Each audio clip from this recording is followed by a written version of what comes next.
Et de retour sur ce plateau, après bien sûr hier, le début de la semaine, et nous sommes là pour un nouveau jour de présentation de Bonjour le Faso. Nous sommes ravis de vous retrouver en ce mardi pour l'aventure de ce matin.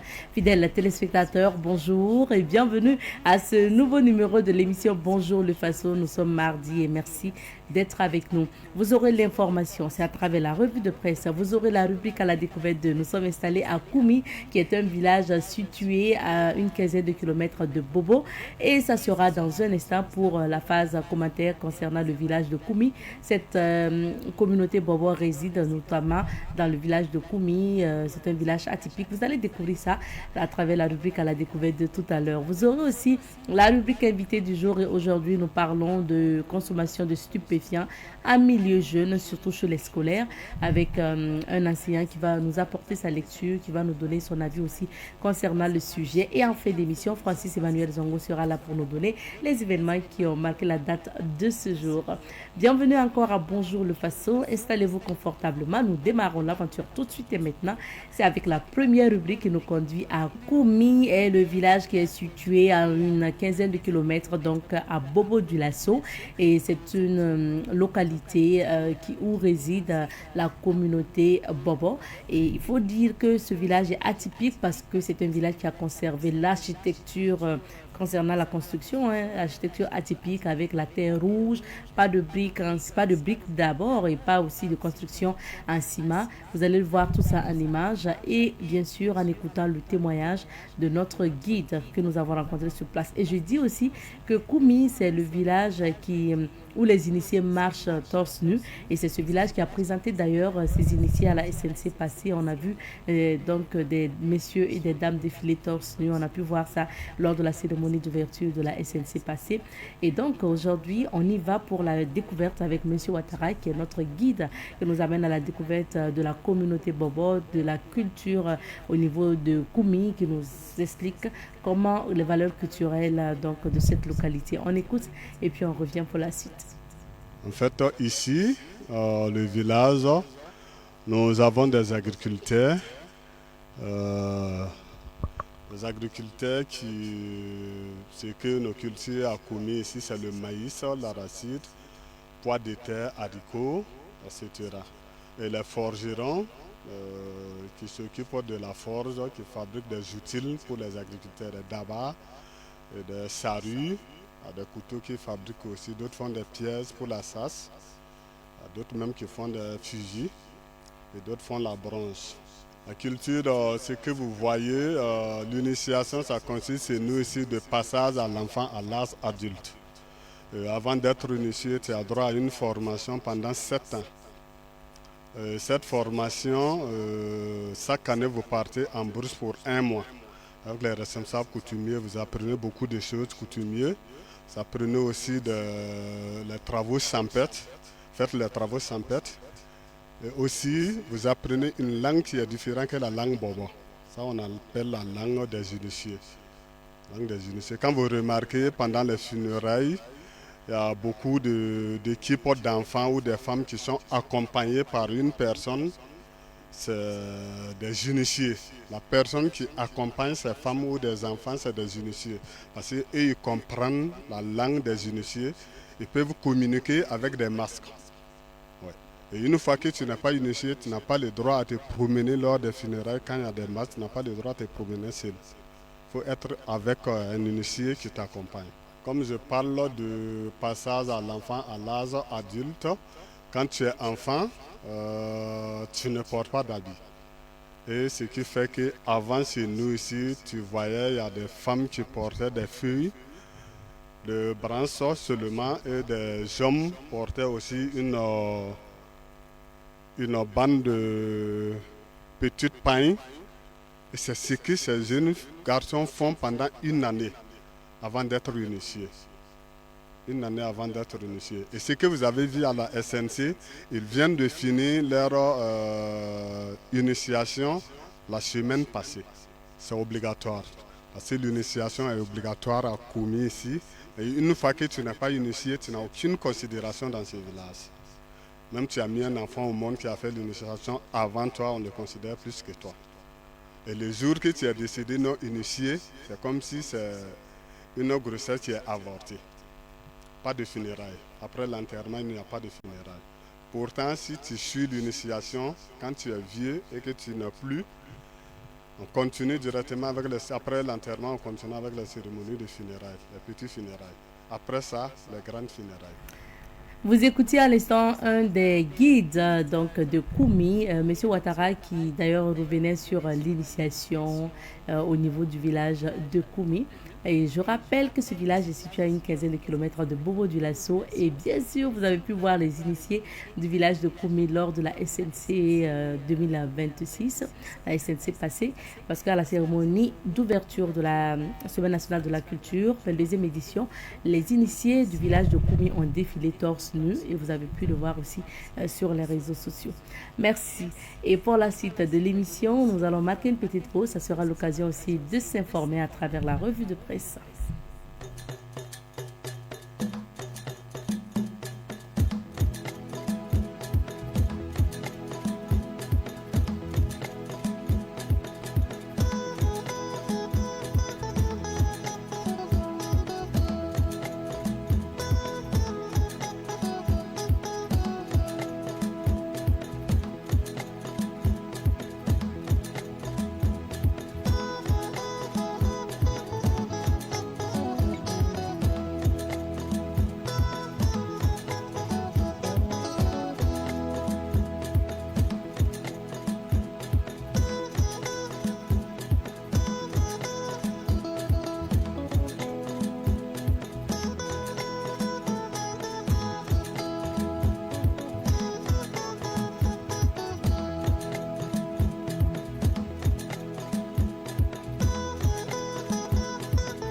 Savan TV, la télévision des nouvelles cités.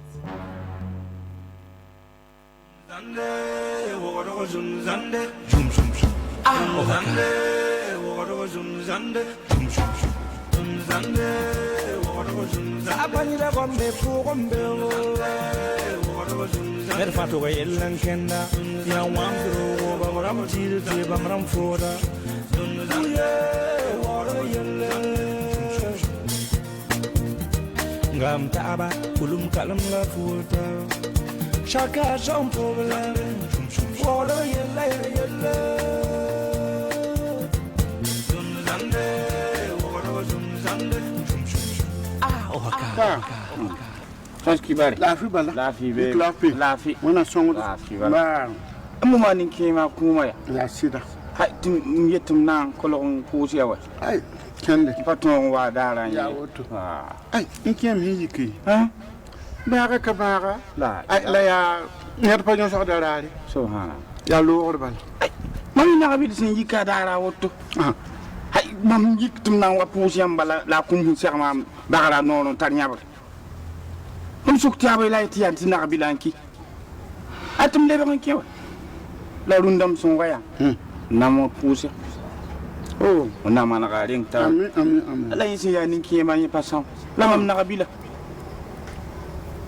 haya sidwa ronda kuma no zabada mede aw azabada halking ay kende fa barka na yi kamiya to wa ngamengam da panan to on takay tay so lo mikti lol ga gaay wote tapura wuk tom jikim babs tinyeme la loy ti ka ya nin ki ma kawasan on na barka ay wana siko lafi ay pazabar wa amore am pazabar ne fo ye yikin lobe ay on na mala garing tawre yala wana nyoro bagara fa bugum wana samo ne niga nki mu aka ti fo ya ni kema yin so yala aya sir ka bar woni na fa yidne da tampi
Savan TV, la télévision des nouvelles cités.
Et de retour sur ce plateau pour passer à présent aux informations à travers Elhaj Amadé Soro qui est bien installé sur ce plateau. Bonjour Elhaj.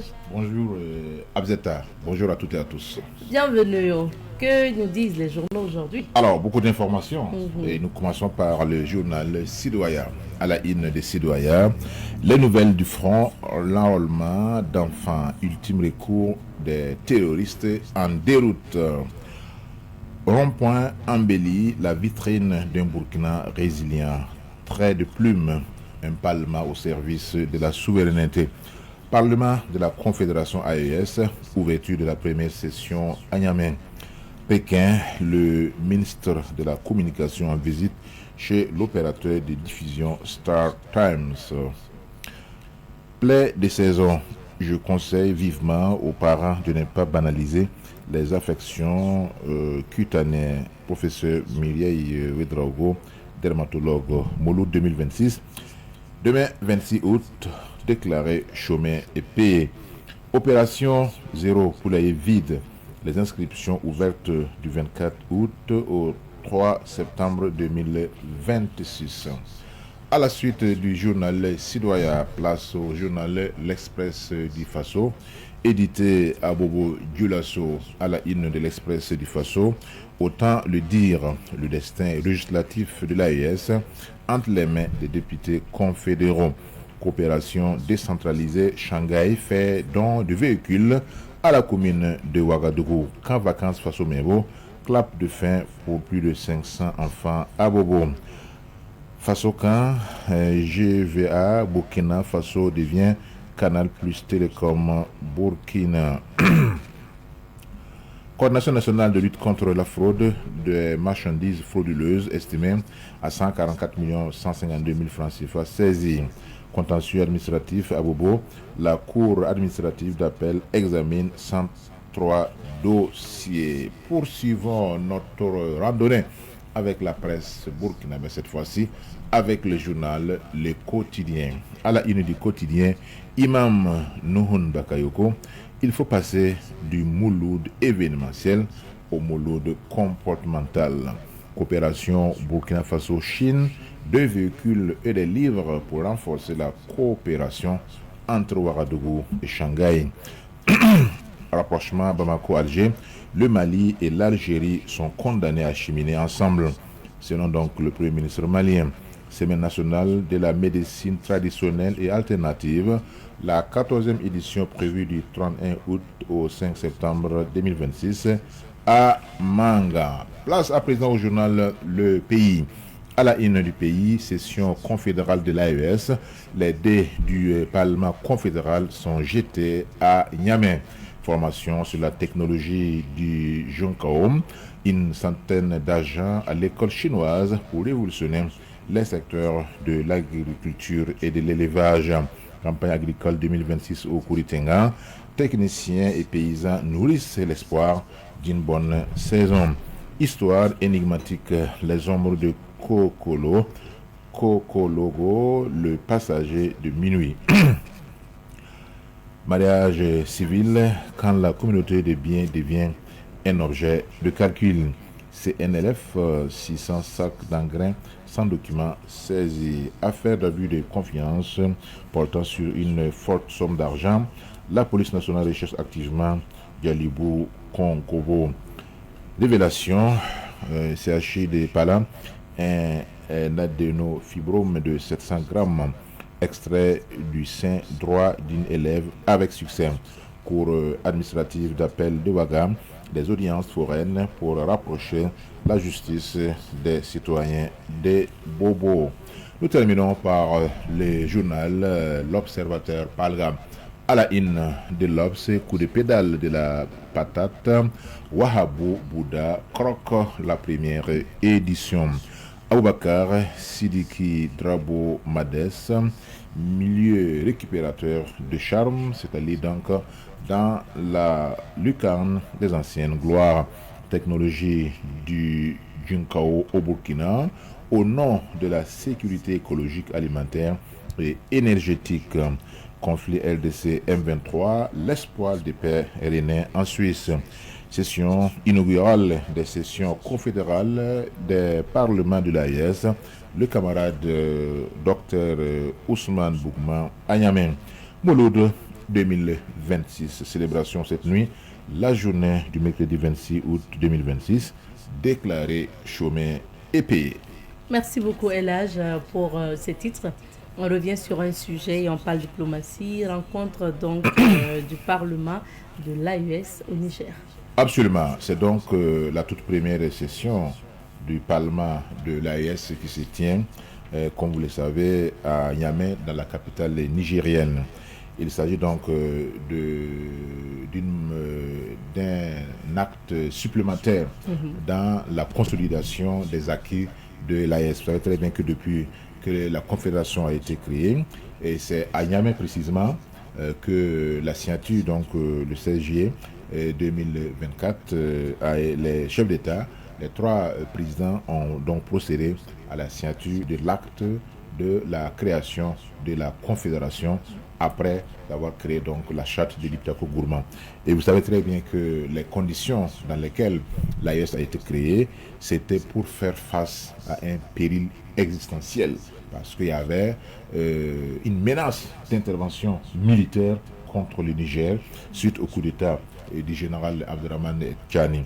Il fallait donc que le Burkina Faso, le Mali se mettent ensemble comme une sorte de bouclier pour protéger le Niger, parce que géopolitiquement et géostratégiquement, les deux pays savaient que si le coup de la CEDEAO avec les appuis de puissance extra-régionale, si ce coup avait réussi, la prochaine cible sera forcément le Burkina Faso et le Mali. Heureusement, cette perspective n'a pas pu être actualisée. Pourquoi? Parce que les 3 pays ont compris qu'il y avait donc péril à la demeure. C'est pourquoi ils se sont mis à mettre en place les différents jalons et qui allaient donc concourir à la création de cette ossature de l'AES. Donc avec l'ouverture de la première session qui est donc présidée par le camarade capitaine Ibrahim Traoré en tant que président en exercice de l'AES. Le mot a été donc lu par le camarade Dr Ousmane Bougma, président donc du Parlement du Burkina Faso, pour effectivement donner le message. Dans le message, le capitaine Ibrahim Traoré est revenu sur la nécessité pour les pays de l'AES de ressouder encore les liens, de faire en sorte que cette institution de l'AES devienne le porte-flambeau de la souveraineté, de l'indépendance et du progrès, du développement et du continent africain. Et nous pensons que cela va également mettre en place, en tout cas, une instance qui va à la fois conjuguer les efforts qui sont déployés par les populations à la base, mais aussi implémenter les grandes décisions qui sont donc prises par le collège des chefs d'État. Vous savez que en février 2024, avant même que la confédération ne soit actée, ne soit créée, nous avions fait 16 propositions. Et parmi les 16 propositions, à l'AES figure effectivement la mise en place d'un parlement de l'AES. C'est une chose qui est devenue maintenant effective. Et nous pensons que avec le concours des uns et des autres, ce parlement de l'AES va remplir son rôle, parce que s'il n'y a pas une contribution à la base des citoyens, on pourrait peut-être reprocher par la suite à l'AES ce qu'on reproche actuellement à la CEDEAO, d'être un lieu de rencontre des chefs d'État, d'être une sorte de syndicat des chefs d'État. Et je pense que la trajectoire dans laquelle s'inscrit l'AES est tout à fait différente de ce qu'on a pu observer avec la CEDEAO. Vivement que les travaux puissent en tout cas contribuer à renforcer davantage l'ancrage géopolitique, l'ancrage géostratégique de l'AES, parce qu'il n'y a pas une autre option, il faut s'unir ou périr. Ah oui, merci de terminer par cette expression. Il faut s'unir ou périr. Absolument. Il n'y a pas une troisième, il n'y a pas une deuxième option. Deuxième option. Merci beaucoup, Elhaj. Merci. Pour ces analyses. Restez avec nous, nous allons marquer une petite pause et on se retrouve juste après avec notre invité du jour.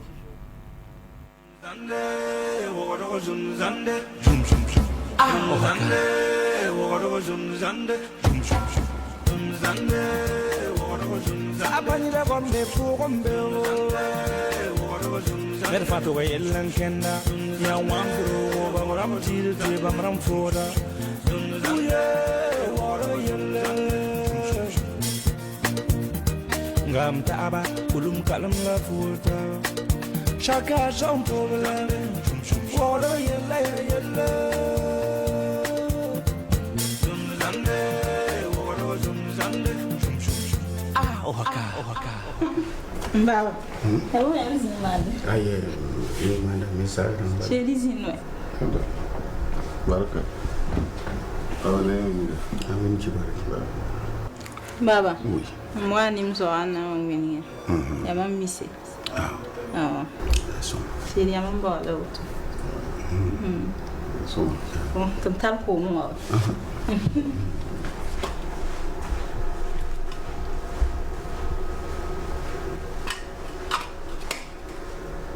Wow.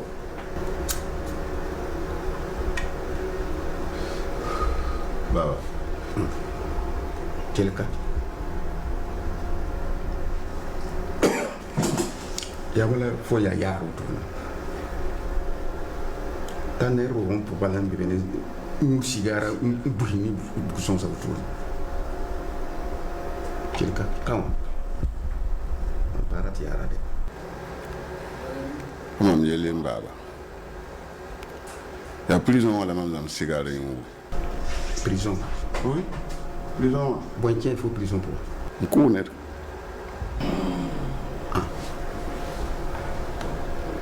Faut y aller coudre. On pas ni courir. Ya bi pour la mamia. Ndatin ton non ta ndata kenkaram nko bi fula ta ba ton mam kwa am non ma pare inde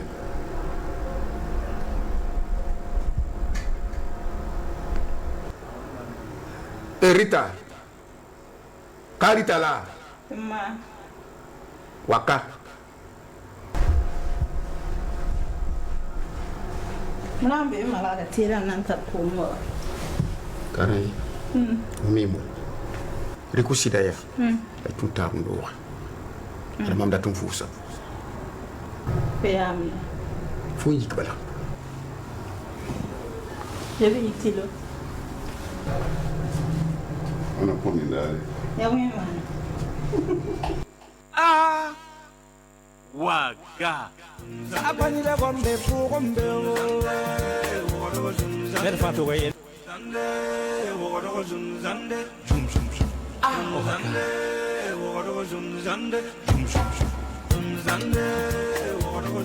Abanile gombe fu gombe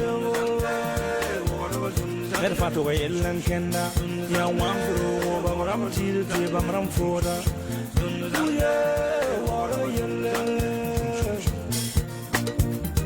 Ngam taaba kulum kalam la futa Chacun son problème Wada yella yella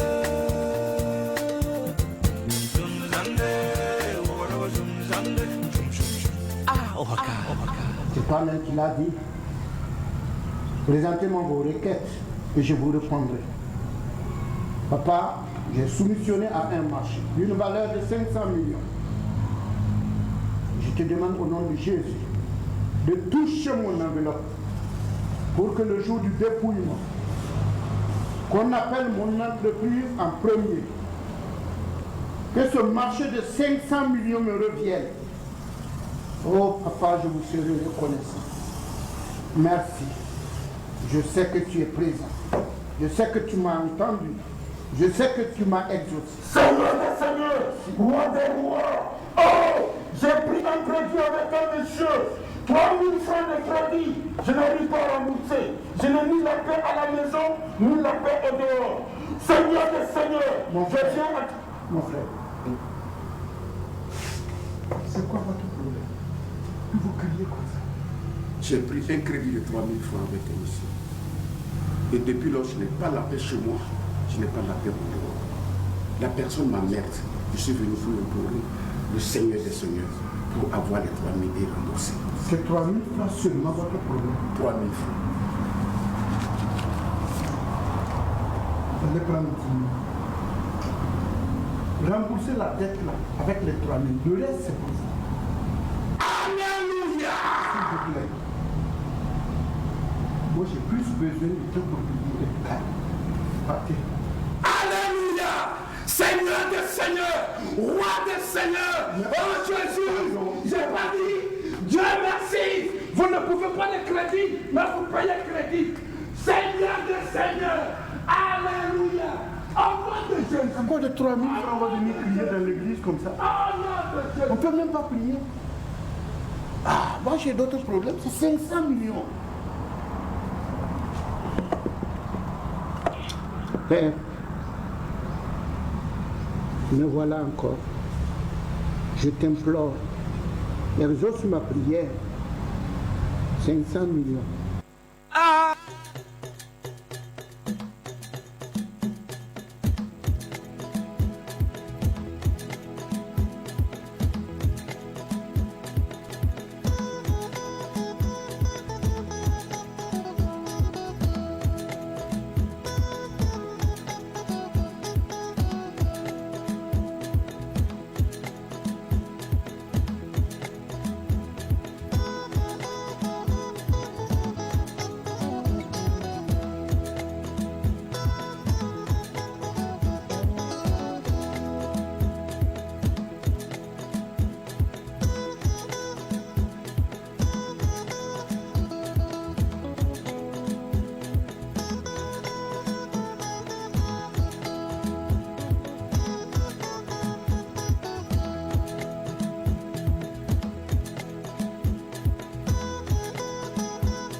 la télévision des nouvelles cités.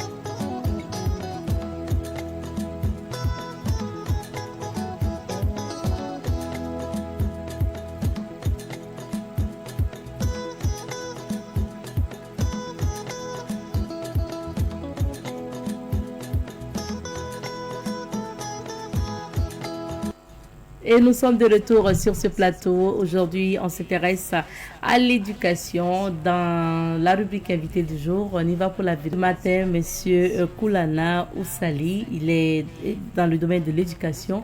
Il est enseignant et c'est notre invité de ce matin. Bonjour, monsieur Oussali. Oui, bonjour, madame Moutiema. Bienvenue sur notre plateau. Merci bien. Alors, vous vous intéressez beaucoup aux questions en lien avec les jeunes, surtout les élèves. Et aujourd'hui, on va s'entretenir sur le thème suivant, la consommation des stupéfiants en milieu jeune et surtout en milieu scolaire, parce que c'est notre public cible aujourd'hui. Et donc, avant justement de parler de notre thème, monsieur Oussali, je le disais, vous êtes enseignant. Alors, qu'est-ce qui vous a motivé dans le domaine de l'éducation en général? Qu'est-ce qui vous a motivé à venir dans ce domaine? Merci beaucoup. Je pense que l'enseignement, c'est un milieu où peut-être j'ai grandi. J'ai grandi dans une famille où ils étaient pratiquement tous des enseignants, depuis la base.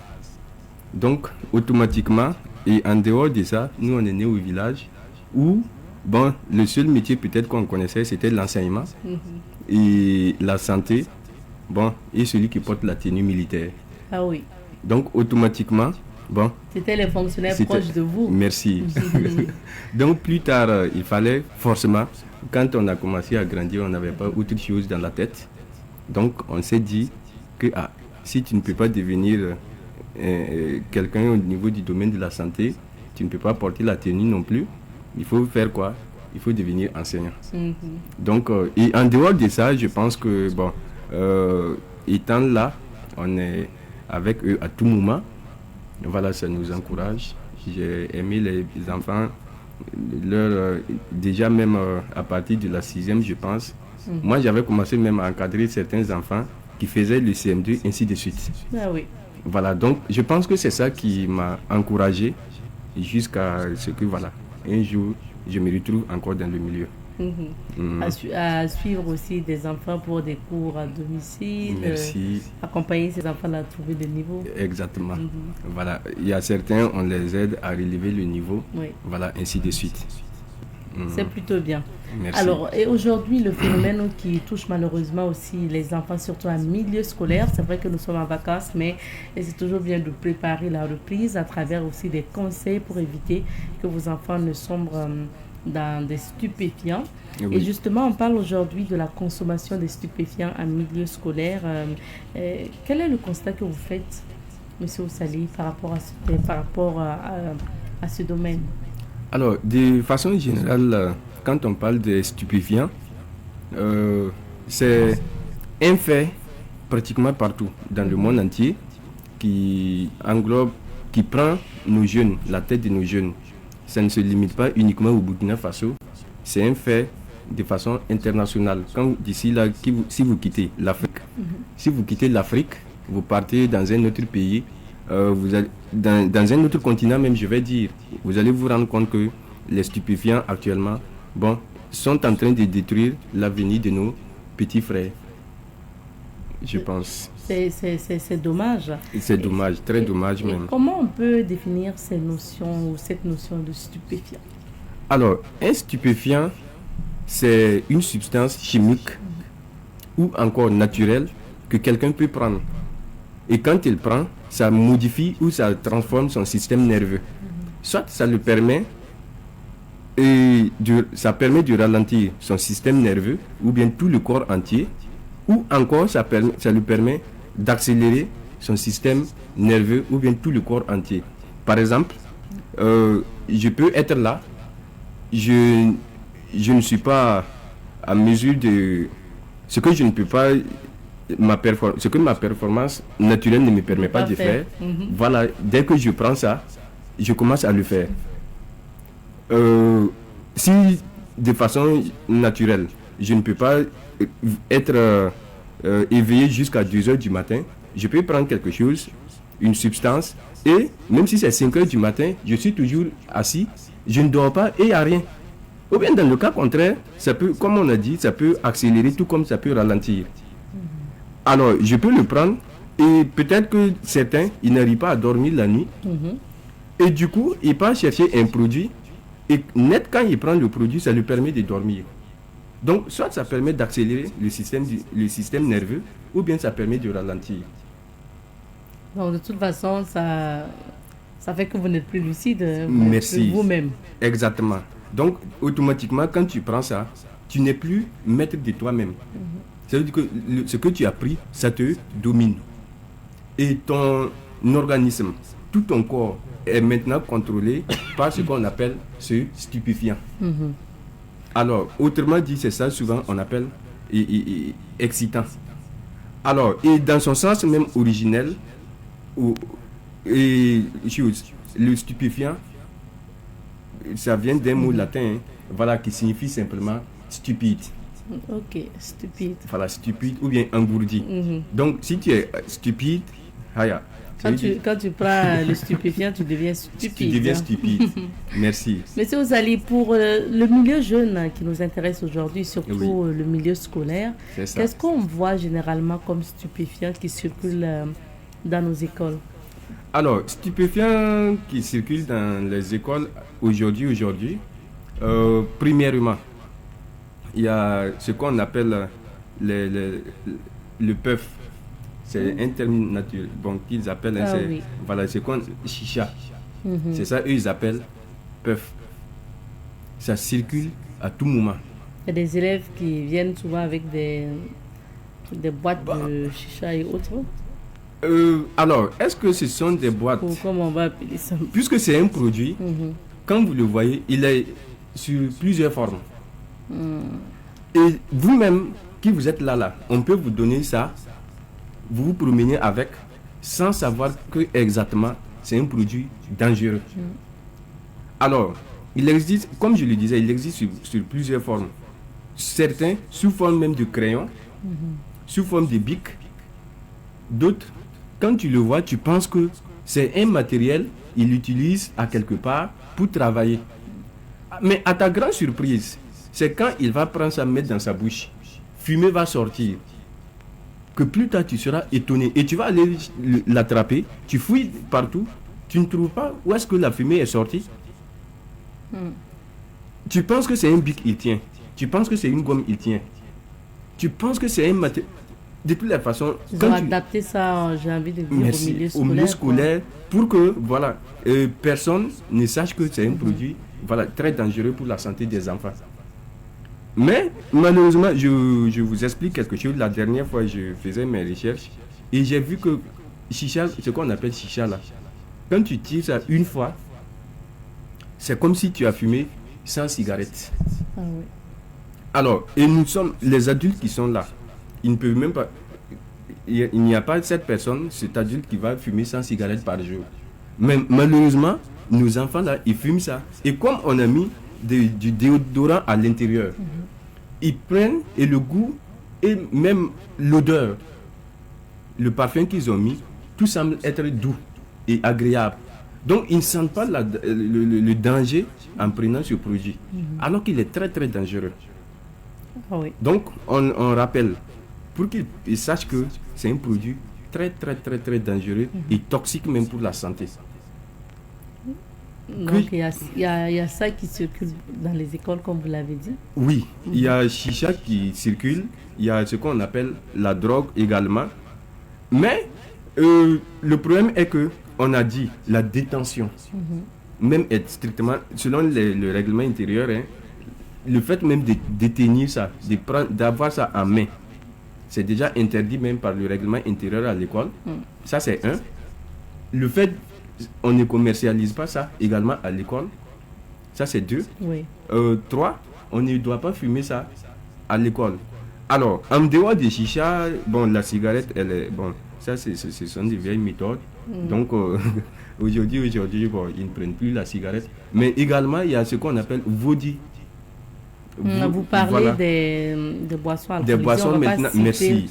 Forcément de marque, mais il y a ces boissons alcoolisées. Il y a ces boissons alcoolisées, merci, aussi qui sont là.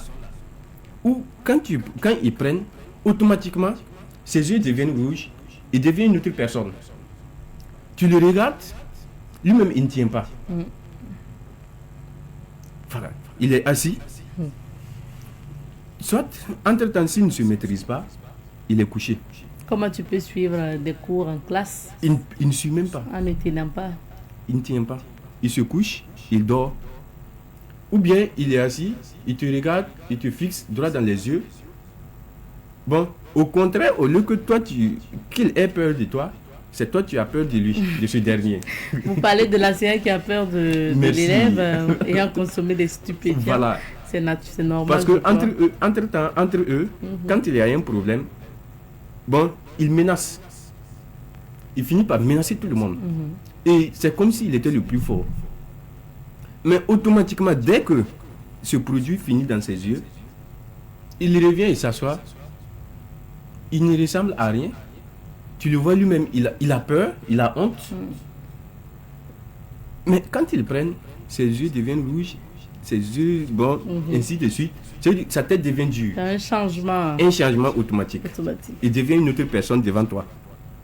Bon, entre eux camarades, entre toi, bon, même avec l'administration, ça devient un problème. Et malheureusement, ce qu'on constate, c'est que ces méthodes-là ou ces stupéfiants-là aussi sont, malheureusement, sont présents dans les établissements. Oui. C'est ça aussi qui entraîne forcément des conséquences. On va y revenir tout à l'heure. Mais est-ce qu'il y a des raisons aujourd'hui qui poussent ces élèves-là à consommer ces stupéfiants en milieu scolaire? Est-ce qu'on peut expliquer quand même? Oui. Il y a des raisons qui amènent ces enfants, la plupart du temps, à prendre. Même si ces raisons ne sont pas valables. Alors, la première raison, c'est à la maison. L'enfant est chez lui à la maison. Peut-être les parents n'ont pas le temps de causer avec ce dernier. Tout le temps, bon, quand il vient, il est maître de lui-même.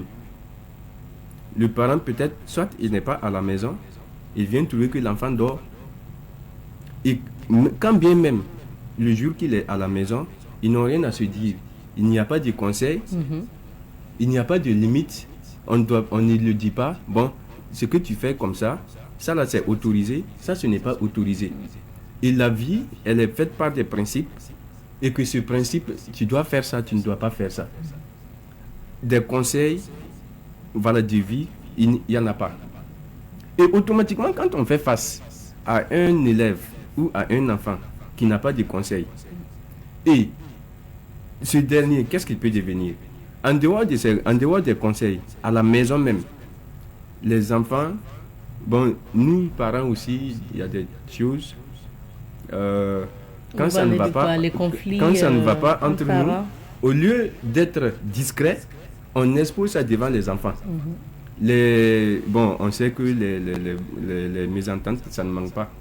Mais la manière de le faire, il faut être discret.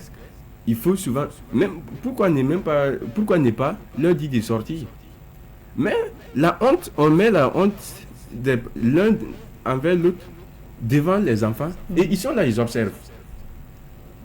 Ou encore certains parents, ils prennent ça devant les enfants. Du coup, quand l'enfant va commencer à prendre, tu vas l'expliquer que ce qu'il est en train de prendre, ce n'est pas bien. Alors, si vous fumez de la cigarette, c'est pas évident que si votre enfant commence à fumer, vous allez pouvoir l'arrêter. Qu'est-ce que tu vas dire même? Ça peut être compliqué. Ça sera très difficile, puisque c'est parce que c'est bien que tu prends. Donc, c'est le message qu'on envoie à l'enfant en tout cas. Mais si c'est le message qui... Oui. Et un jour, tu ne pourras pas convaincre ce dernier-là que ce que tu fais là n'est pas bien. Puisque c'est toi, tu l'éduques. il a grandi avec toi. Tout ce que tu fais, quand il va sortir, il va dire, mon papa aussi a fait ça. C'est un bon copieur. Donc. Merci. Copier-coller. Voilà. Et c'est fini. Alors, donc, la première raison, c'est à domicile. À domicile, souvent quand ça ne va pas, des crises entre parents. Entre parents. Ou bien manque de contrôle, comme vous l'avez dit. Merci. Ça peut amener l'enfant à dérailler dehors. Voilà. Alors, et la deuxième raison qui amène les enfants à rentrer dans la consommation de stupéfiants, ça peut être individuel, personnel. Voilà. Par exemple, il est assis et il voit sur les réseaux sociaux quelqu'un qui est en train de prendre. Bon, et qui chante, qui danse, qui fait en tout cas des mouvements. Et quand il prend, c'est comme si ça donne le courage, ça permet à la personne d'avoir une inspiration. Pourtant, ce ne sont pas des inspirations. Ce sont des fausses inspirations que ça donne à la personne. Donc, du coup, quand lui aussi, il va dire, bon, qu'est-ce que je vais faire? Je vais essayer voir. C'est ce que j'ai nommé ici la curiosité. Lui aussi, il est curieux d'aller toucher, voir. Si je prends, qu'est-ce que ça peut produire dans ma vie? Si je touche à ça, bon, j'ai vu qu'un tel a pris et il arrive à faire ça. Et moi, qu'est-ce que ça peut faire dans ma vie ou bien dans mon organisme? Donc, il y a la curiosité qui permet à ces enfants d'aller toucher à ces stupéfiants-là pour voir ce que ça donne. Et également, en dehors de la curiosité, il y a ce qu'on appelle aussi les mauvais amis, la mauvaise compagnie. La mauvaise compagnie. On a l'habitude de dire que la mauvaise compagnie, ça corrompt les bonnes mœurs. Mais ces enfants, qu'est-ce qui se passe? Ils se suivent. Et quand ils vont se suivre, ils sortent, ils arrivent à quelque part, on dit, bon, Haya, prends goûter. Il a suivi des mauvais amis, on est arrivé à quelque part, il dit, bon, prends, un peu seulement. Alors que tu n'avais jamais consommé ni de stupéfiants, ni de boissons, voilà. Peut-être alcoolisé avec un taux élevé d'alcool. Merci. Et... On te dit, prends goûter. Tu refuses, on te demande, mais toi tu n'es pas garçon, non? Ou tu n'es pas la fille de ta mère. Prends goûter. Il insiste. Et à la dernière minute, qu'est-ce qui va se passer? Tu prends une fois et tu essaies. Après le premier essai, peut-être tu vas commencer à taper ta tête. Parce que bon, tu n'as jamais pris ça. Donc, dans ton organisme, ça te dérange. Alors, après ça, ils vont te dire, non, c'est le fait que c'est ta première fois que ça te dérange. Une deuxième fois, une troisième fois. Haya, finalement, si tu ne fais pas attention, toi, tu finis par devenir le maître même de la consommation de ces stupéfiants. Et dans ça, c'est toi qui vas entraîner d'autres personnes. Et à quelque part, peut-être, on va venir vous trouver. Bon, le parent va dire, ah, ben, mais mon enfant, il n'est pas comme ça. Il y a toi-même qui ne connais pas, en réalité, ton enfant. Ou ce qui est devenu ton enfant. Merci, ce qui est devenu grâce ton enfant. Grâce à ses amis ou à cause de ses voilà. amis. Mais tout ça, c'est ça que j'expliquais. C'est le fait souvent que le manque de communication à la maison, ou bien le manque d'amour. Oui. Le vide qui a été créé à la maison, c'est ce vide-là. Le vide qui a été laissé à la maison. C'est ce vide-là, il cherche à combler au dehors. Mais comme il n'a pas une personne exemplaire pour suivre, il finit par aller là où on l'accepte, voilà, là où on l'accepte facilement, là où il arrive à s'intégrer sans difficulté. Et tout le monde le sait que dans ce sens, c'est un milieu où, voilà, facilement quand tu arrives, tu n'as même pas besoin, il n'y a pas d'intégration aussi difficile que ça, puisqu'ils savent ce qu'ils font. Donc quand tu arrives, c'est comme si vous étiez ensemble il y a longtemps. Voilà. On accepte tout le monde. On accepte tout le monde. Comme c'est dans un coin de vice. Merci. Facilement on t'accepte quoi. Voilà. Et ce sont des choses. Des fois on s'assoit partout, on voit. Si c'est pour consommer les stupéfiants, net quand il prend, même si vous ne vous connaissez pas, il te tend aussi. Bon, tu pars, tu dis bon, donne-moi aussi. Et ça la passe. Solidarité facile. La solidarité très facilement. Voilà un milieu vraiment où là où il y a le mal là. Le mal passe encore plus facilement que le bien. Ce n'est pas simple. Donc, autant de facteurs, hein, que ce soit au niveau de la famille, la société, les amis, qui peuvent influencer l'élève à prendre des stupéfiants. Maintenant, voilà. Comme on parle d'élèves, on va parler maintenant du côté école. Ok. Alors, la plupart du temps, les élèves prennent ça pour bosser. Ils disent, bon, je n'ai pas... On a programmé les devoirs. Ou bien il a un examen devant lui. Il ne bosse pas. Il est assis et il attend à l'approche des devoirs. À la dernière minute, il se retrouve face à son devoir et il n'a pas appris. Il est surpris du devoir. Qu'est-ce qu'il va faire? Bon, c'est quoi on appelle 2 capis. Ah oui? Ça, c'est quoi ça? Alors, 2 capis, c'est une manière, c'est le fait de consommer les stupéfiants et pouvoir bosser toute la nuit et retenir ce que tu as fait. La leçon que tu as devant toi pour aller composer. Soit tu as un devoir et à 3 jours, bon, tu te rends compte que le document est volumineux. Et qu'est-ce qu'il faut faire? Il faut commencer. C'est en ce moment que tu te rends compte que, bon, tu partais tout ton temps à aller dans les plans, à faire des choses, et il faut te concentrer sur le cahier. C'est déjà trop tard pour toi. Donc, qu'est-ce qu'il faut faire? 2 capis. Il faut prendre, bon, les stupéfiants et tout mélanger pour pouvoir veiller et apprendre. Quand il prend, effectivement, il peut veiller toute la nuit, apprendre. Il va veiller toute la nuit même, sans dormir. Et il va bosser, il va retenir. Bon, on prétend qu'il retient. On prétend dire qu'il retient. Mais voilà quelque chose, ça ne trahit pas l'homme 2 fois. Puisque ce n'est pas naturel. Ce n'est pas naturel. Tu as pris quelque chose pour pouvoir retenir ce que tu as bossé. Automatiquement, quand ça va partir, toi aussi, tu reviens au plan 0. Quand les effets du stupéfiant vont s'envoler, tu reviens toi-même quoi? Au plan 0. Et encore grave même, quand ces effets partent, tu te retrouves même, pas au plan 0 même, à moins. Parce que tu as battu faible. Voilà. Puisqu'il y a eu des efforts au-delà de tes capacités. Et toi-même, tu sais pertinemment que tes capacités ne te permettaient pas de produire telle performance. Mais à ta grande surprise, tu es parti prendre quelque chose qui t'a permis d'avoir la performance, de veiller. Quand ça va partir, ça va te rattraper.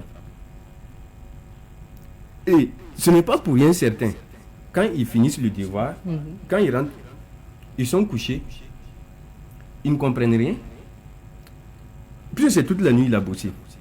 Il a pris, peu importe ce qu'il a pris, mais le lendemain matin, il arrive en classe. Pour écrire, ça devient compliqué. Il voit les choses qui survolent. Mais il n'arrive plus à retenir l'idée exacte.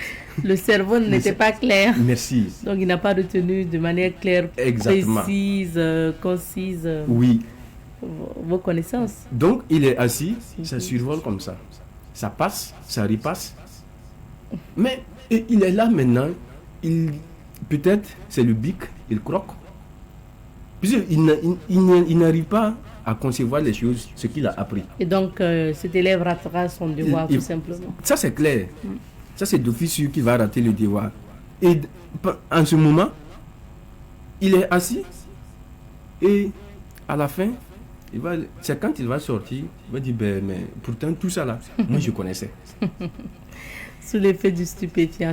Merci. Je souris, mais c'est pour dire à quel point, de toute façon, ça n'aide pas. Quoi. Ça n'aide pas quelqu'un. Vous dites ce que vous prenez pour être resté éveillé. Voilà. Et après, vous oubliez, ça ne sert pas. Exactement. Vous avez parlé du plan, je ne sais pas si vous voulez ajouter quelque chose sur le plan scolaire. On termine avant que je pose ma question. Oui, sur le plan scolaire, également, ce que je vais ajouter sur les raisons qui les amènent à prendre également sur le plan scolaire, c'est le fait que souvent, entre eux, ils sont assis dans la classe et ils pensent que quand tu prends le stupéfiant, ça leur permet de se sentir plus à l'aise et écouter le professeur. Tu ne peux pas prendre un stupéfiant qui va te permettre de te sentir à l'aise pour écouter quelqu'un. Ça n'existe pas. Soit tu es concentré, soit tu n'es pas concentré. Maintenant, s'ils ne veulent pas, la plupart du temps, ceux qui prennent ça pour pouvoir écouter l'enseignant, c'est qu'ils sont sur le mauvais chemin. Et d'autres aussi, c'est pour avoir le courage. Il est là, certains, comme dans leur jargon, ils aiment le dire, peut-être il vient pour me dire quelque chose. Vous allez voir, il va tourner à rond. Il n'a pas ce courage de le dire. Qu'est-ce qu'il va faire? Il va aller prendre ce stupéfiant-là pour venir m'informer, pour pouvoir avoir ce courage clairement. Et venir expliquer son problème. Haya. Bon, c'est bien. Mais c'est comme je le dis, un stupéfiant, quand tu le consommes pour une raison donnée, quand ça va partir là, tu ne seras plus toi-même. Et c'est ça maintenant qui rentre dans les regrets.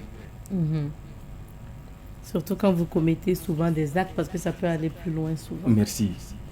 Merci bien. Donc c'est autant de raisons qui peuvent aussi, enfin, ça n'explique pas du tout, mais ce sont des raisons avancées par les élèves qui consomment ces stupéfiants-là. C'est ça. Qui disent soit pour ceci, soit pour cela. Maintenant, moi, j'aimerais qu'on revienne un peu sur le contrôle parental, ou si vous voulez, la responsabilité des parents par rapport à ça. Parce qu'on remarque aussi qu'il y a certains parents même qui ne contrôlent pas du tout que l'emploi du temps, même le sac. Moi, je me dis que quand c'est ton enfant, tu peux fouiller de temps en temps son sac quand même. Tu peux essayer de voir ce qui s'y trouve. Oui. Tu peux suivre ses horaires. C'est ça. Tu peux aller dans son école. Tu peux le contrôler. C'est ton enfant, en fait. C'est normal que tu puisses savoir ce qu'il fait. Effectivement. Merci beaucoup. À ce niveau, le problème, c'est comme si les parents ont abandonné ou bien ils refusent d'assumer leurs responsabilités. Ça, c'est grave, ça. Puisque les parents, nous n'avons plus le temps. Nous tous, chaque jour, nous sortons, c'est pour aller chercher du pain. Alors, et quand on sort pour chercher le pain, souvent on revient fatigué. Et comme en fait on dit que bon, de toutes les façons c'est mon enfant, personne ne met à l'idée que son enfant peut devenir une mauvaise graine. Et qu'est-ce qui se passe? Le parent sort, il revient et il trouve l'enfant peut-être couché. Et ça aussi, c'est une grosse erreur. Les parents qui viennent trouver les enfants tout le temps couchés à la maison là. Si vous ne fouillez pas les sacs, si vous ne fouillez pas la chambre, si vous ne le réveillez pas de temps à autre, vous serez surpris de façon désagréable un jour. Parce que qu'est-ce qui se passe? S'il n'a pas la permission pour sortir, aussi aller faire ce qu'il veut faire, même si toutefois, bon, il ne peut pas, quand les permissions pour aller faire tout ce qu'il veut ne sont pas autorisées, mais néanmoins, il y a certains qui prennent la maison comme une prison pour l'enfant.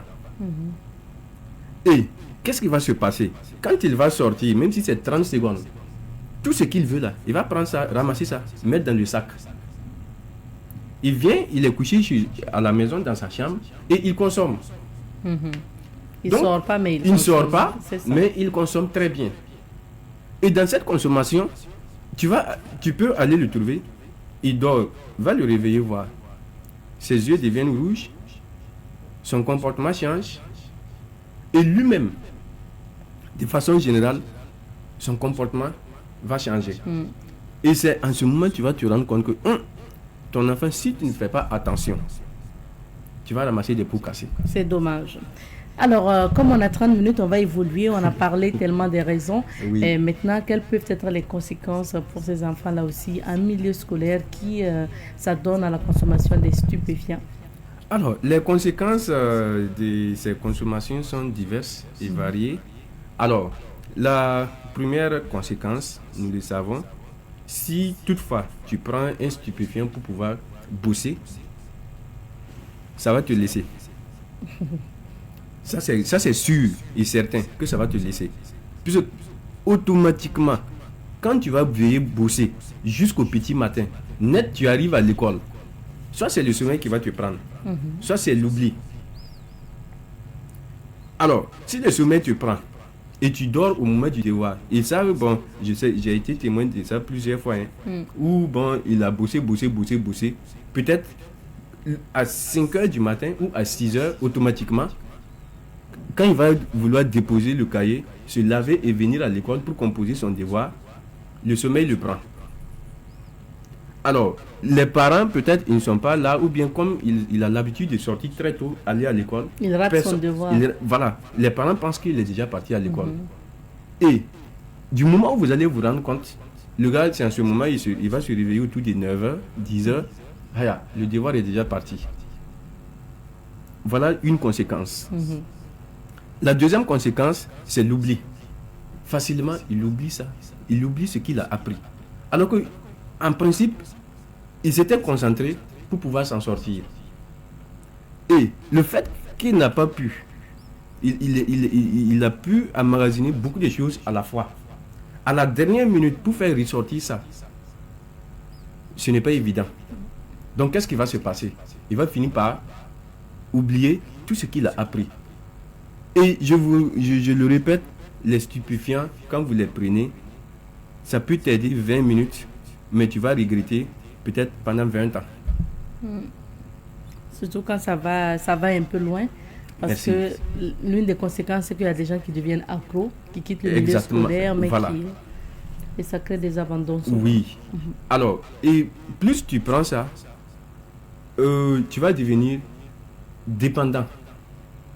Et si tu deviens dépendant de ça, c'est fini. Il n'y a plus de solution.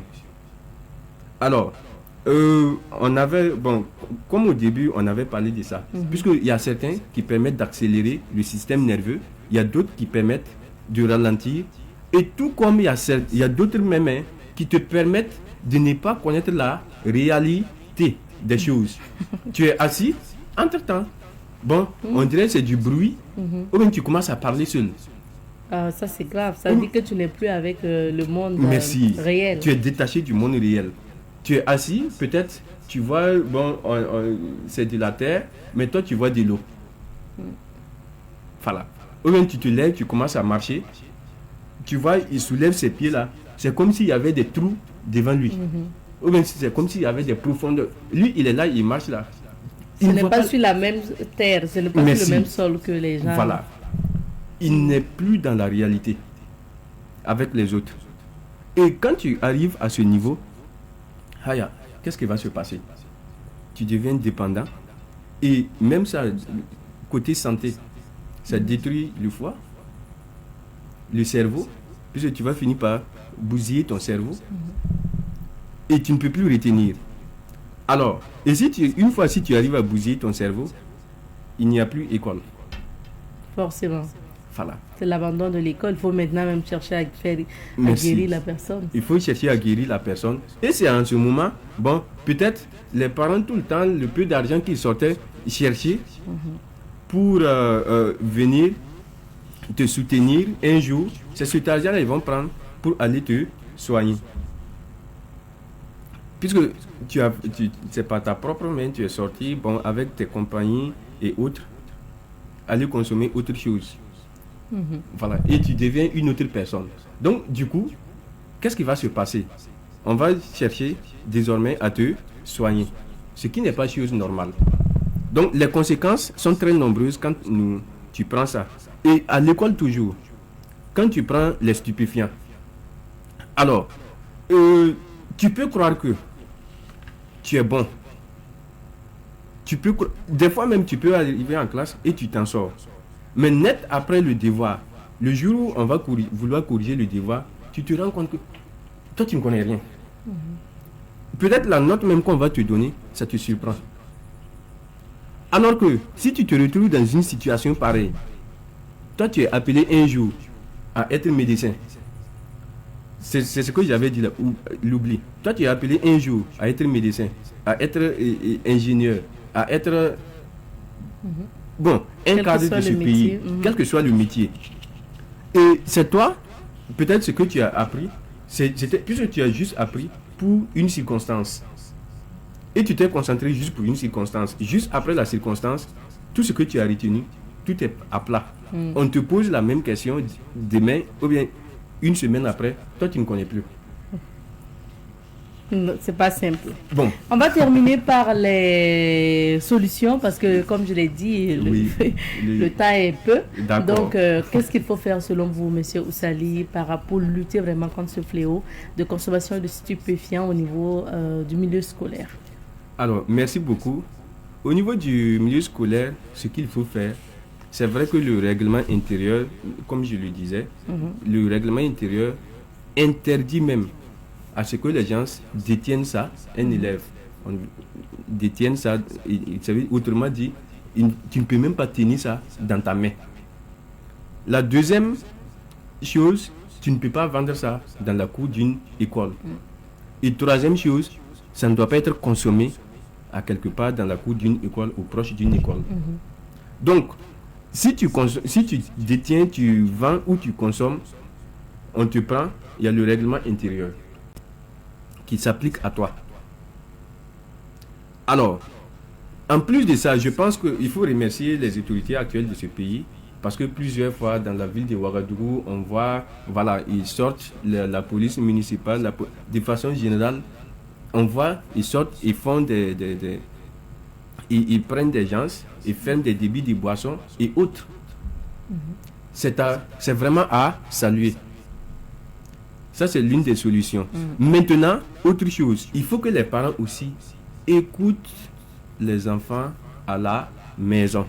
Il faut qu'ils apprennent à écouter les enfants, à suivre les enfants, à aller à l'école. Écoutez, voir quelle est la conduite de mon enfant. Et si vous arrivez à l'école et on commence à parler de la conduite de votre enfant, ne rejetez pas ce que les gens disent sur votre enfant. Parce que l'enfant, il a 2 ou 3 conduites différentes. Sa conduite, plus de toutes les façons, aucun enfant n'a un mauvais caractère à la maison. Ça n'existe pas. C'est dehors, avec ses compagnons, il va aller adopter un autre comportement. Et ce qu'il va adopter encore dans la cour de l'école est très différent de ce qu'il applique à la maison. Donc si tu arrives à l'école, tout ce qu'on est en train de dire sur ton enfant, tu gardes ton sang-froid. Même si ça ne te plaît pas, tu gardes ton sang-froid et tu écoutes attentivement. Et à la fin, il faut prendre des mesures efficaces. Alors, en plus de ça, à l'école aussi, il faut que nous... ceux qui sont au niveau des... Il faut que les établissements scolaires, voilà, aussi apprennent, il faut un service d'écoute. Puisque certains de ces enfants, la plupart du temps, ils prennent ça pour oublier des soucis. Ils ont d'autres problèmes. Par exemple, des fois, il peut avoir un cas, je prends un exemple, un cas de décès, et cet enfant, il vient, il n'est pas lui-même. Et finalement, qu'est-ce qu'il va faire? Il va aller prendre ses stupéfiants pour oublier un temps soit peu, ou bien pour pouvoir dormir, ou pour quand même avoir la paix, juste pour un bout de temps. Il suppose que c'est une solution. Mais s'il y a un service d'écoute, de conseils, ce sont ces derniers-là, s'ils arrivent à écouter cet enfant, ils vont essayer de donner des conseils, lui dire en principe, le fait que c'est sous un choc, tu penses que en prenant ça, ça peut constituer une solution pour toi. En réalité, voilà, tu es en train de déplacer le problème. D'accord, donc il faut le service d'écoute. Il faut l'accompagnement des parents. Voilà. Pour que notre temps est terminé. On va devoir s'arrêter ici pour aujourd'hui. Quelle est la dernière solution que vous voulez ajouter? Alors, la dernière solution que je voulais ajouter, c'est de façon générale sur le plan national. Sur le plan national, les enfants, un enfant, c'est pour nous tous. Si vous le prenez à quelque part, vous voyez des enfants, il faut les aider.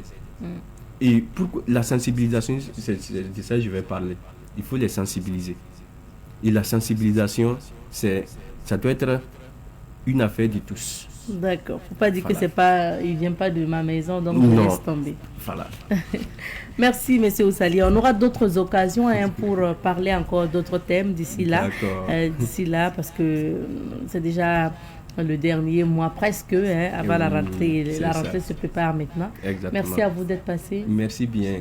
Merci. Je rappelle que nous étions avec M. Koulana Oussali, il est enseignant et nous avons développé le thème sur la consommation de stupéfiants en milieu scolaire. On va s'arrêter ici pour l'entretien de ce matin. Marquons une petite pause et on revient pour la suite.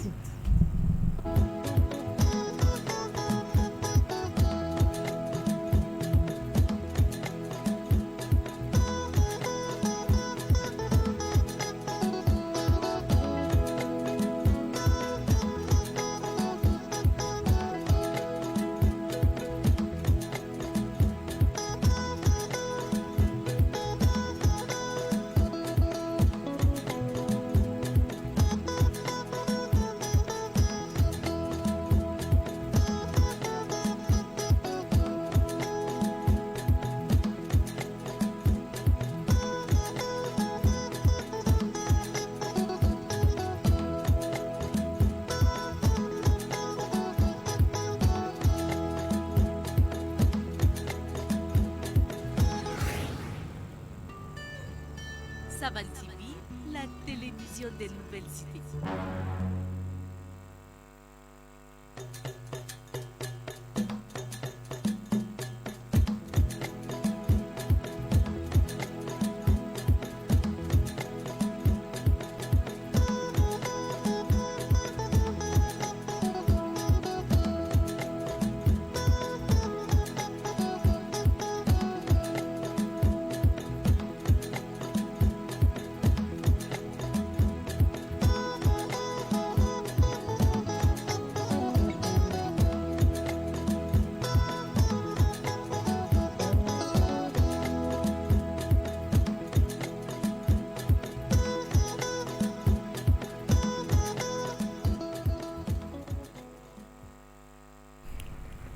Et nous sommes de retour sur ce plateau. Aujourd'hui, c'est le 25 août et on va s'intéresser à cette date dans les événements qui ont marqué la date, les événements de l'histoire qui ont marqué la date du jour. Et on en parle avec Francis Emmanuel Zango, si vous voulez, Marouelle Cisco. Bonjour Marouel, dans ta belle chemise rose avec un peu de cocodonda rouge, bordeaux et autres. C'est cela, merci à toi Abzeta. De même également pour toi avec cette belle tenue, frappée et frapponnée surtout avec cette teinture cocodonda avec des couleurs blanches assorties de noir et cette couleur jaune moutarde bien stylisée sur ce habit. Merci, on se retrouve. C'est le valorisant local, le Made in Burkina, le cocodondal, produit labellisé, un des produits labellisés du Burkina. C'est bien cela. Alors Cisco, on y va pour les dates d'aujourd'hui. Et nous parlons donc de la date du 25 août 1958, discours de Ahmed Sékou Touré. On commence avec cette date, Ahmed Sékou Touré. Nous sommes précisément en Guinée-Conakry. C'était le 25 août 1958 où ce grand monsieur de l'Afrique a décidé de prendre les choses en main en prononçant un discours historique à Conakry en présence du général Charles de Gaulle. Et ce mois fort a marqué le point de départ de l'indépendance de la Guinée. Il faut dire que le général de Gaulle effectuait une tournée africaine pour présenter bien sûr son projet de constitution créant la communauté française. Ahmed Sékou Touré était alors président du conseil de gouvernement de la Guinée française et député maire de Conakry. Et ce discours est resté célèbre par une formule forte affirmant la dignité africaine face au pouvoir colonial. Il disait ce qui suit, je cite, « Il n'y a pas de dignité sans liberté. Nous préférons la liberté dans la pauvreté à la richesse dans l'esclavage. » Le 28 septembre 1958, la Guinée fut le seul territoire colonial français à voter majoritairement non à la nouvelle constitution. Et la rupture avec la France devient effective avec la proclamation de l'indépendance de la République de la Guinée le 2 octobre 1958 et Sékou Touré devient alors le premier président. Alors Sékou Touré, pour ceux qui ne savent pas également, s'est réellement investi pendant la guerre entre le Burkina Faso et le Mali. On ne va pas révéler les vieux mots du passé, mais c'est l'histoire. Lui qui disait en ce moment que ces deux pays représentaient pratiquement les deux poumons de cette zone africaine. Et nous rappelons de cette date, le 25 août 1958, où Ahmed Ahmed Sékou Touré a dit tout simplement qu'on préfère bien sûr la liberté dans la pauvreté à la richesse dans l'esclavage.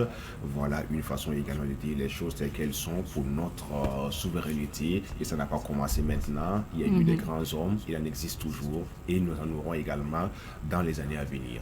Et on parle d'un deuxième fait. Il s'agit donc de la date du 25 août toujours 2020. Cette fois-ci, l'OMS qui déclare la poliomyélite éradiquée en Afrique.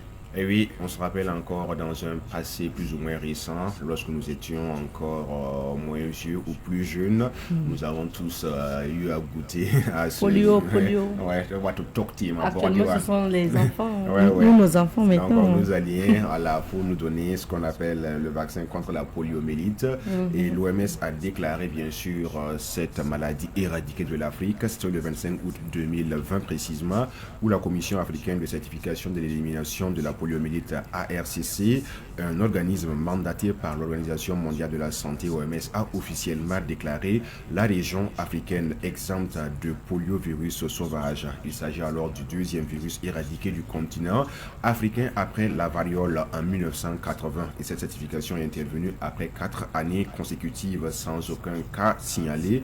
Rappelons que le dernier cas mondial de poliovirus sauvage sur le continent avait été détecté précisément en 2016 dans le nord-est du Nigeria. Il faut dire que cet effort a débuté en 1996 avec l'initiative Kick Polio Out of Africa lancée par Nelson Mandela, ce qui a permis de préserver de la paralysie plus de 1,8 million d'enfants africains. Et bien que le poliovirus sauvage, la souche d'origine bien sûr, ait été éliminé de toute l'Afrique, la lutte contre la maladie n'est pas totalement terminée. Le continent bien sûr fait face à certaines flambées de poliovirus circulant dérivées d'une souche vaccinale qui est une forme rare du virus qui peut muter, bien sûr en se propageant uniquement dans les zones où la couverture vaccinale globale de la population est trop faible. Et de nos jours, le poliovirus sauvage ne reste endémique que dans 2 pays au monde, à savoir le Pakistan et l'Afghanistan. Et pour terminer, avant 1996, 75 000 enfants étaient paralysés par an sur le continent africain et à l'échelle mondiale. Dans les années 88, 350 000 enfants étaient paralysés par an, soit près de 1000 enfants par jour, dont l'immense partie était en Afrique. Donc si on vous demandait un jour dans quel pays la poliomyélite existe encore pour le moment, c'était tout simplement, sans l'ombre d'un doute, l'Afghanistan et le Pakistan. Ok, merci. Et nous parlons maintenant de la date du 25 août 1912, naissance du Parti nationaliste chinois. À ne pas confondre avec le PCC, le Parti communiste chinois. Là, nous sommes en 1912, précisément le 25 août, où le Kuomintang, encore KMT, ou Parti nationaliste chinois, est officiellement fondé à Pékin.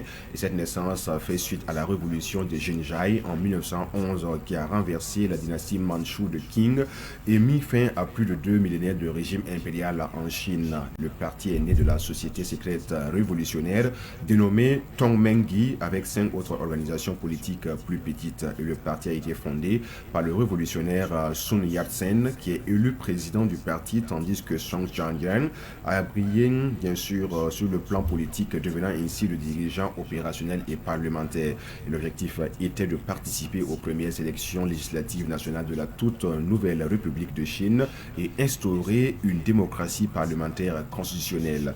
Ainsi, le parti s'est appuyé sur la doctrine de Sun Yat-sen, connu sous le nom des 3 principes du peuple, à savoir le nationalisme, c'est-à-dire l'indépendance face aux puissances étrangères, la démocratie qui renvoie à la souveraineté du peuple par le vote et bien sûr le bien-être du peuple, souvent traduit par socialisme modéré ou justice sociale. Aux élections de décembre 1912 janvier 1913, le Kuomintang remporte une victoire écrasante et cependant son succès est rapidement réprimé au niveau de la Chine par le président Yuan Shikai.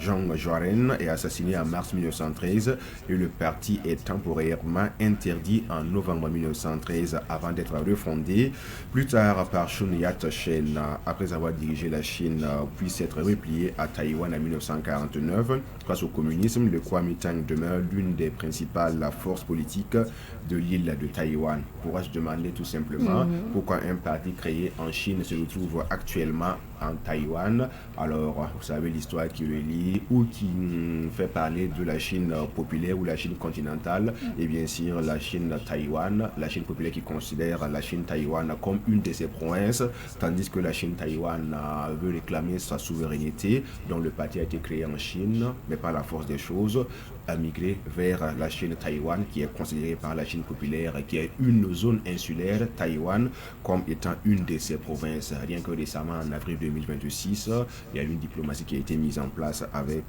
une envoyée spéciale qui a été en Chine pour essayer de voir dans quelle mesure des liens pouvaient être resserrés. Et c'est ça également l'histoire. Et on la vit, on la raconte.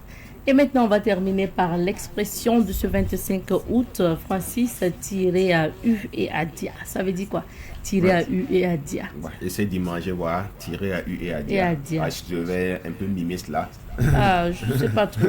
Voilà, bon, tirer à U et à Dia.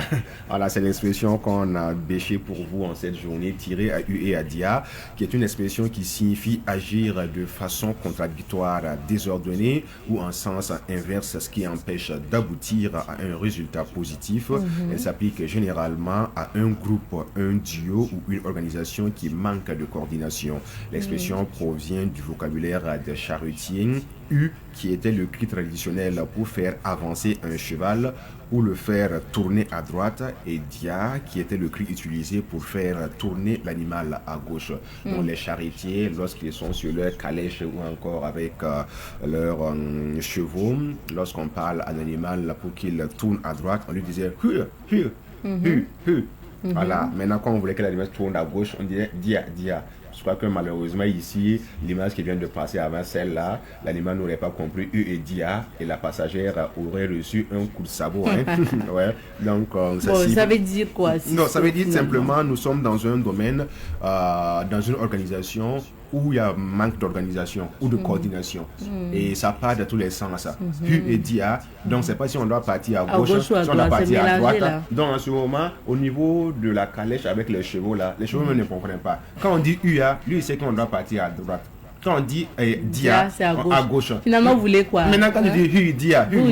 Bon, l'animal aussi. Tirer à U et à Dia. Voilà, tirer à U et à Dia. Voilà, ça dit, voilà, se mêler les pinceaux, mélanger tout, il n'y a pas de coordination. Voilà, dans une structure, il peut avoir une bonne équipe, mais lorsque les personnes qui doivent prendre des décisions, voilà, tirent à U et à Dia, ne soyez pas étonnés que vous allez prêcher dans le désert, ils allaient tomber au fond du puits sans le savoir. Donc, évitez de tirer à U et à Dia. Soit c'est U, soit c'est Dia. Bah oui, c'est ça. En cas Pierre et Apollo. Pierre Paul, tout le monde dit Jean-Pierre et même Jean-Paul. Là, Pierre Paul. Nata, Pierre. Je m'appelle Pierre Paul. Non, c'est Jean-Pierre ou Jean-Paul. Voilà. D'accord, soit on part à gauche, soit on part à droite. Ça, c'est U. Bon, d'accord. Merci, Francis, pour cette expression. Donc, évitez de tirer à U et à Dia. Sinon, on ne saura pas vraiment où aller. Merci à toi, Cisco. Donc, voilà, c'est quand même un média qui n'a pas de ligne éditoriale. En ce moment, voilà, c'est à U et à Dia. Bah oui. Bah, Cisco, danke schön. Danke schön. Ich bin sehr. Voilà. Je suis très content, on dit comment. Est-ce que je n'ai pas oublié un peu mon allemand? En tout cas, ich bin là, c'est je suis. Voilà, mais oui, c'est ça. Alors, à demain, Cisco. Voilà, sehr gut. Sehr gut, c'est ça. Dankeschön. Das ist ein gutes Ding. Wir sind in diese Versehen Savant TV. Ja, das ist einen Ideen für News. Merci, Francis, on l'a bien compris. Allez, donc, à demain. À demain. Et à vous donc, fidèles téléspectateurs, on se dit à demain. Merci à vous qui nous avez suivis. Inch'Allah, ce soir, nous serons au journal et on pourra se retrouver avant demain pour Bonjour le Faso. Allez, au revoir.